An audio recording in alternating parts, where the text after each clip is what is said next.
নমস্কার, আমি সাধনা। আজকের বানাবো আলু দিয়ে চিকেনের কষা।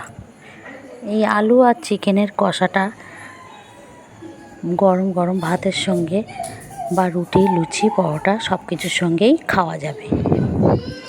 প্রথমেই আমি ভালো করে চিকেনটাকে ধুয়ে নিয়েছি। আমার এখানে 1.5 কেজির মতন চিকেন আছে।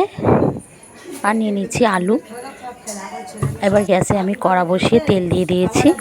তেলটা গরম হয়ে গেলে দিয়ে দেবো তেজপাতা আর একটু গোটা জিরে ফোড়ন দিয়ে এবার দিয়ে দেবো কিছুটা পেঁয়াজ কুচি।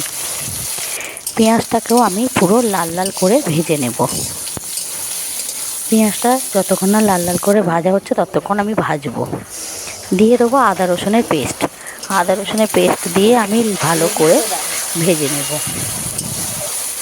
ভেজে নিয়ে এবার আমি যতক্ষণ না আদা রসুনের কাঁচা গন্ধটা যাচ্ছে ততক্ষণ আমি ভেজে নেব। এবার দিয়ে দিলাম টমেটোমের পেস্ট। টমেটোমের পেস্টটা দিয়েও আমি ভালো করে কষিয়ে নেব।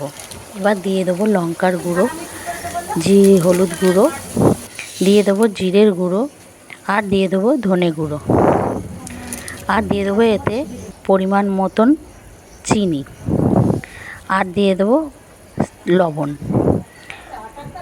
আমি এখানে 1.5 কেজি মাপের আন্দাজে দিয়েছি। আপনারা যতটা চিকেন নেবেন সেই আন্দাজে চিকেনের মশলাটাও দেবেন। দিয়ে ভালো করে আমি কষিয়ে নেবো যতক্ষণ না তেল ছাড়ছে। এবার যখন তেল ছেড়ে যাবে তখন দিয়ে দেবো চিকেনগুলোকে দিয়েও আমি ভালো করে কষিয়ে নেবো মশলার সঙ্গে কষিয়ে নেব। ভালো করে নেড়ে চেড়ে মশলার সঙ্গে চিকেনটাকে কষিয়ে নিতে হবে। এবার দিয়ে দেবো আমি এর মধ্যে আলুগুলোকে আমি ভাজবো না। আলুগুলো আমি কাঁচাই দেব। কাঁচা আলুই আমি মাংসর সঙ্গে ভালো করে কষিয়ে নেব। ভালো করে কষিয়ে নেব চিকেনের জলেই চিকেনটা ভালো করেই আমি সেদ্ধ করে নেব। চিকেনে ভালো মতনই জল ছেড়ে দিয়েছে। এবার যতক্ষণ না এই চিকেনের জলটা শুকনো হচ্ছে ততক্ষণ আমি চিকেনটাকে কষিয়ে নেব। মিডিয়াম টু লোতে আমি ভালো করে কষিয়ে নেব।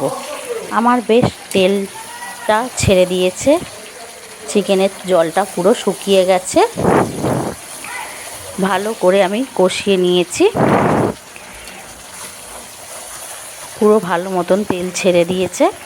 এবার এই চিকেনে গরম জল আমি দেব। আমি একটু সাইডে গরম জল করে নিয়েছি। চিকেনের মধ্যে গরম জলটা আমি অল্প করে দিয়ে দেবো। আমি যেহেতু চিকেনটা আমি বেশি ঝোল করব না, তাই আমি চিকেনে অল্প করেই জল দেব।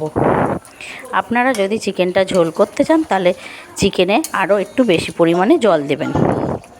দিয়ে দেবো কিছুটা ধনেপাতা কুচি। দিয়ে আমি ভালো করে চিকেনের আলুর সঙ্গে ভালো করে মিক্স করে নেব। আমার চিকেনটা অলমোস্ট রেডি। আপনাদের যদি এই চিকেনের রেসিপিটা ভালো লেগে থাকে তাহলে একটা লাইক, কমেন্ট, শেয়ার করে দেবেন আর সাবস্ক্রাইব করে আমার পাশে থাকবেন। আর ফেসবুকে দেখলে আমার পেজটাকে ফলো করে রাখবেন যাতে নিত্য নতুন রেসিপিটা আপনারা আগে পেয়ে যান।